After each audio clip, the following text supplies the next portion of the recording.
គ្រាន់តែបើកលេខកប់ភ្លាមសលេងលាន់ខ្លាំង laptop យើងពីមុនក្តៅ94អង្សាចុះត្រជាក់នៅត្រឹមតែ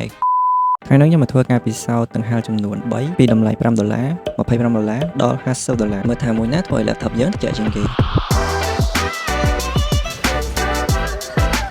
laptop ខ្ញុំមកតេស្តហ្នឹងមក Asus ទំហំ14 inch CPU Ryzen 9ចំនួនទី5 graphic card វា RTX 3060 RAM 16GB laptop ហ្នឹងមានដង្ហើមពីរគ្រាប់បិទខ្យល់ពីខាងក្រោមបាញ់ចេញតាមជំហៀងនិងខាងក្រោយឥឡូវខ្ញុំមកតេស្តនៅពេលដែលអត់តន់ប្រើ cooler game Witcher 3នេះលេងនៅក្នុងកម្រិត 2K ហើយ graphic វាដាក់ high CPU ក្តៅដល់94អង្សាសម្រាប់ laptop មួយហ្នឹង CPU វាឡើងបានត្រឹម94ទៅ95បើសិនជាឡើងលើហ្នឹង CPU នឹងទម្លាក់ល្បឿនរបស់វាដើម្បីរក្សាសីតុណ្ហភាពនៅ94ទៅ95អាហ្នឹងវាខុសគ្នាទៅតាម laptop ដែរសម្រាប់ game Forza ស្តៀងគ្នាដែរសីតុណ្ហភាព CPU វានៅ94អង្សាបានជាង50 frame ក្នុងមួយវិនាទីដោយសារវាក្តៅចិត្តដល់100អង្សាអញ្ចឹងពេលលេងប្រើជាមួយ keyboard ពី3ម៉ោងក្រោយដៃអាចនឹងឆ្អិនសម្រាប់ cooler ទី1គឺមានតម្លៃ$5វាមានរាងតូចវាជាប្រភេទបើកខ្យល់ក្តៅចេញពីជំហៀងរបស់ laptop អាហ្នឹងជា cooler ចាស់របស់ខ្ញុំប្រើឡើងបាត់ foam ហីឥឡូវកាត់កង់ខ្ញុំមកប្រើជំនួសមើលថាតើអាចជួយឲ្យវាត្រជាក់បានអត់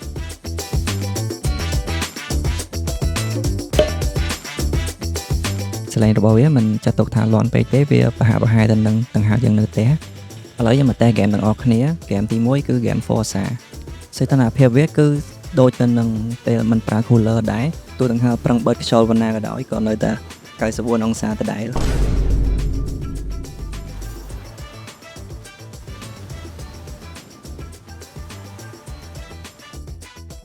ឡូវខ្ញុំមកតេស្តហ្គេមទី2គឺ game Witcher 3សីតុណ្ហភាពវា94អង្សាដដែលពេលនៅក្រៅក្រុងវាអត់សូវទាមទារអញ្ចឹងបានជាង50 frame ដល់ពេលចូលដល់ក្នុងក្រុងបានតែជាង40 frame ទេមើលទៅដល់មានខុសគ្នាអីជាមួយពេលអត់ប្រើ cooler សោះទោះបីខំកាត់ foam ដើម្បីកុំឲ្យខ្យល់ធ្លាយក៏វាជួយអត់បានដែរ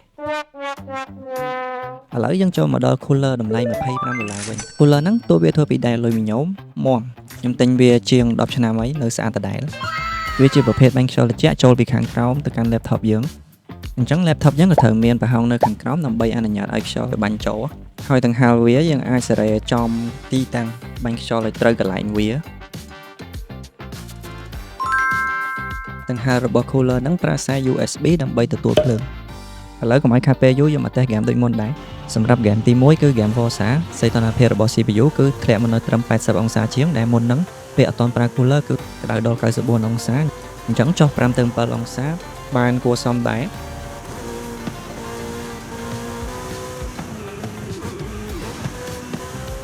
ឥឡូវយើងចូលមកដល់ហ្គេមទី2គឺ game Witcher 3